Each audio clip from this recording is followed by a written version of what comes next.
রাধে কৃষ্ণের জয়। রাধে রাধে। আমার সকলে শুধু ভক্তবৃন্দের চরণে আমার আন্তরিক শতকোটি প্রণাম। আসুন আজকে আমরা শ্রীমদ্ ভগবদ্ গীতার চতুর্থ অধ্যায়ের চতুর্থতম শ্লোকটি অধ্যয়ন করি। দেখুন, সৃষ্টির আদিতে প্রভু বললেন, হে অর্জুন, আমি সূর্যকে এই কর্মযোগের জ্ঞান দিয়েছি এবং এখন তোমাকে আমি এই জ্ঞান প্রদান করছি। এ কথা শুনে কিন্তু বীর অর্জুন ভারী অবাক হয়ে গেলেন।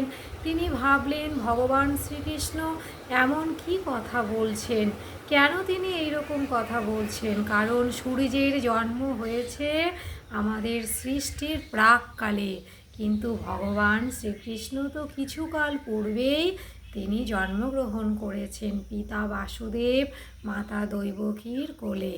সুতরাং তিনি কেমন করে সূর্যকে এই কর্মযোগের জ্ঞান দিলেন? কারণ সূর্যের পরে মনু, মনুর পরে ইক্ষ্বাকু, পর পর কত যুগে কত রাজারা তারা এই কর্মযোগের জ্ঞান নিয়ে রাজ্যপাট করেছেন এবং পরমাত্মার চরণ লাভ করেছেন। সুতরাং অর্জুনের মনে কিন্তু প্রশ্ন এসে গেছে। তাই এই চতুর্থ শ্লোকটি শুরু হয়েছে অর্জুন উবাচ দিয়ে। অর্জুন কি বললেন? অপরং ভবত জন্ম পরং জন্ম বিবস্বাত কথমেত দ্বিজানীয়াং তমাদৌ প্রোক্তবানিতি। অর্থাৎ অর্জুন বললেন, আপনার জন্ম এখন হয়েছে আর সূর্যের জন্ম তো অনেক আগে হয়েছে। আপনি কি করে এই কর্মযোগের জ্ঞান সূর্যকে প্রদান করলেন? দেখুন তো, আমি পূর্বেও বলেছি, পুনরায় বলছি, স্বয়ং ভগবান শ্রী রাধা কৃষ্ণের চরণে আমাদের অবশ্যই পূর্ণ বিশ্বাস রাখা প্রয়োজন। আমরা যদি পূর্ণ বিশ্বাস না রাখতে পারি তবে কিন্তু আমরা কখনোই ভগবানের লীলা কিছুতেই সঠিকভাবে বুঝে উঠতে পারবো না। বীর অর্জুন কত বড় জ্ঞানী, কত বড় মহাযোদ্ধা, তা সত্ত্বেও কিন্তু বীর অর্জুনের মনে প্রশ্ন এসেছে। কি প্রশ্ন এসেছে? যে ভগবান তো কিছুকাল পূর্বেই মাতা দৈবকীর গর্ভে জন্ম নিয়েছেন, সুতরাং ভগবান শ্রীকৃষ্ণ কি করে এই কর্মযোগের জ্ঞান সূর্যকে প্রদান করেছেন? দেখুন, একই রকমভাবে আমাদের মনেও কিন্তু অনেক প্রশ্ন আসতে পারে যে আমরা সরাসরি তো রাধা কৃষ্ণকে দেখতে পাচ্ছি না, কথা শুনতে পাচ্ছি না, চলাফেরা করতে দেখতে পাচ্ছি না। এমনি আপনিও ধরুন, আপনার সেই রাধা কৃষ্ণের বিগ্রহের সম্মুখে যে ভোগ নিবেদন করছেন, সেই ভোগ প্রভুকে আস্বাদন করতেও কিন্তু আপনি স্বচক্ষে দেখতে পাচ্ছেন না। দেখুন, এই ব্যাপারে কিন্তু আপনার বিন্দুমাত্র সংশয় রাখা উচিত নয়। কেন? কারণ শ্রীমদ্ ভগবদ্ গীতায় প্রভু স্বয়ং বলে দিয়েছেন, আমি দৃষ্টি দিয়েও গ্রহণ করতে পারি, কর্ণ দিয়েও কথা বলতে পারি, আবার কর্ণ দিয়েও দেখতেও পাই। সুতরাং আমরা সাধারণ জীবেরা ভাবি যে মুখ দিয়ে খাবার গ্রহণ হয়তো ভগবানও করেন, তা কিন্তু নয়। আপনি প্রভুর সম্মুখে যে ভোগ নিবেদন করলেন, সেই ভোগে প্রভু যদি দৃষ্টি দেন তবে বুঝতে পারবেন আপনার ভোগ অবশ্যই প্রভু আস্বাদন করেছেন। আর সবচাইতে বড় কথা কি বলুন তো, ভক্তের জিহ্বায় বসে প্রভু কিন্তু ভোগ আস্বাদন করেন। অর্থাৎ প্রভু বলেছেন, ভক্তের দ্বারাই আমি সমস্ত ভোগ গ্রহণ করি। সুতরাং এ ব্যাপারেও কোনো সন্দেহ রাখা আমাদের উচিত নয়। অপরদিকে আপনার বাড়িতে যে বিগ্রহ রয়েছে রাধাকৃষ্ণ, সেই রাধাকৃষ্ণকে দেখবেন আপনি অন্তরে অন্তরে যদি কোনো সমস্যায় পড়ে সেটি প্রভুকে বলেন, প্রভু আপনার সমস্যার ঠিক সমাধান করে দেবেন। হ্যাঁ, তবে যদি প্রভু ঠিক মনে করেন। কেন? আমি তো বলেছি, প্রভু আমাদের পরম পিতামাতা, শুধু পিতামাতা নন, পরম পিতামাতা, পরম বন্ধু, পরম স্বামী। কেন বলুন তো?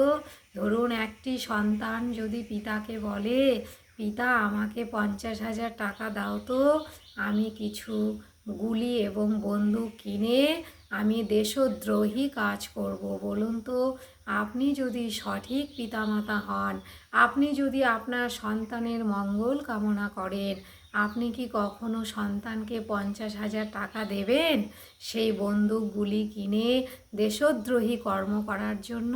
কখনোই দেবেন না। ঠিক একই রকমভাবে আপনার চাওয়া পাওয়া যদি অসৎ হয়, কামনা বাসনা যুক্ত হয় এবং অন্যের ক্ষতি করার জন্য হয়, তবে কিন্তু আপনাকে কখনোই ভগবান সেই আশা পূরণ করাবে না, অর্থাৎ আপনার আশা পূরণ হবে না। সুতরাং আজকের এই বর্তমান শ্লোকে আমরা কি লক্ষ্য করছি? বীর অর্জুনের মনের মধ্যে কিন্তু চিন্তা এসে গেছে। কি চিন্তা? যে ভগবানের জন্ম কিছুকাল পূর্বে, কিন্তু কেমন করে তিনি সূর্যকে গীতা জ্ঞান দিলেন, কর্মযোগের জ্ঞান দিলেন, এই প্রশ্ন কিন্তু বীর অর্জুনের মধ্যে চলে এসেছে। ভাবুন তো, ভগবান বীর অর্জুনকে যতটা ভালোবাসেন, বীর অর্জুনও কিন্তু ভগবানকে ততটাই ভালোবাসেন। তা সত্ত্বেও কিন্তু বীর অর্জুনের মধ্যে ভগবানকে নিয়ে সংশয় এসে গেছে। এ সংশয় কখনোই থাকা উচিত নয়, কারণ আমরা লক্ষ্য করি যে ভগবানের ছোট্ট বয়স থেকেই ভগবান পুতনা রাক্ষস বধ বলেন, অগাসুর বকাসুর কত অসুরকে তিনি বধ করেছেন। শুধু তাই নয়, তিনি একটি আঙ্গুলের স্পর্শে তিনি কি করেছেন? গোবর্ধন পর্বত উত্তোলন করেছেন। এবং তিনি আরও কি করেছেন? কুরুক্ষেত্রের যুদ্ধের পূর্বেই কিন্তু সেই মহাবলী কংসকেও বধ করেছেন। এত কিছু ঘটনার পরেও বীর অর্জুনের অবশ্যই কিন্তু পূর্ণরূপে মনে রাখা উচিত ছিল যে আমার প্রভু শ্রীকৃষ্ণ সাধারণ কোনো মানুষ নন, তিনি অবশ্যই শ্রী ভগবান। যাই হোক, আমরা এই ব্যাপারে বীর অর্জুনের মনে সংশয় এসেছে বলে বীর অর্জুনকে কখনোই আমরা খারাপ চোখে দেখব না, কারণ আমরা জানি বীর অর্জুন কিন্তু অক্ষৌহিণী সেনা পরিত্যাগ করে, অর্থাৎ ভগবান প্রদত্ত নারায়ণী সেনা পরিত্যাগ করেও নিরস্ত্র ভগবানের পক্ষ অবলম্বন করেছিলেন। কেন? কারণ ভগবানের চরণে বীর অর্জুনের বিশ্বাস ছিল, প্রেম ছিল, ভালোবাসা ছিল। যাই হোক, এখন আমরা লক্ষ্য করছি বীর অর্জুনের মনেও সংশয় চলে এসেছে। হে সখে, আপনার জন্ম তো কিছুকাল পূর্বে, আর সূর্যের জন্ম তো সৃষ্টির প্রারম্ভে। আপনি কি করে সূর্যকে এই জ্ঞান দিলেন? এর উত্তরে আমার প্রভু কি বলবেন তা অবশ্যই আমরা পরবর্তী শ্লোকগুলি আলোচনা করলে জানতে পারবো। তবে আমরা তো এইটুকু অবশ্যই জানি যে স্বয়ং ভগবান শ্রীকৃষ্ণই হলেন স্বয়ং ঈশ্বর। আর ঈশ্বরের জন্ম কখন হয়েছে, কখন হবে, আর হয়েছে কি না বর্তমানে, তা কিন্তু আমরা কেউ পূর্ণরূপে বলতে পারবো না। একমাত্র ঈশ্বরের লীলা কথা এবং ঈশ্বরের জন্ম কাহিনী একমাত্র ঈশ্বরই পূর্ণরূপে বলতে পারবেন। তাই আসুন আমরা কখনোই মনে দ্বিধাবোধ রাখবো না, সংশয়বোধ রাখবো না, কারণ আমরা খুব ভালোভাবে জানি আমাদের ভগবান শ্রীকৃষ্ণ যুগে যুগে অবতার নিয়েছেন দুষ্টের দমন, শিষ্টের পালনের জন্য, অধর্মের বিনাশ এবং ধর্ম প্রতিষ্ঠা করার জন্য। এবার আসুন আমরা গীতা মাহাত্ম্য নিয়ে আলোচনা করি। প্রভু কি বলেছেন? গোপাল বালকৃষ্ণ অপি নারদ ধ্রুব পার্শ্বদৈ সহায় জায়তে শীঘ্রং যত্র গীতা প্রবর্ততে। দেখুন, যেখানে প্রত্যেক দিন গীতা অধ্যয়ন হয় সেখানে ছোট্ট বালক কৃষ্ণ সেই গোপাল সোনাও কিন্তু বিরাজ করে। শুধু একা বিরাজ করে তা না, নারদ, ধ্রুব সকলকে নিয়ে, অর্থাৎ সকল পরম ভক্তদের নিয়ে আমার ছোট্ট সোনা গোপাল সোনা বিরাজ করে। ভাবুন তো, আপনি কি চান না আপনার গৃহে প্রত্যেক দিন গোপাল সোনা বিরাজ করুক ভক্তদের নিয়ে? অবশ্যই চান।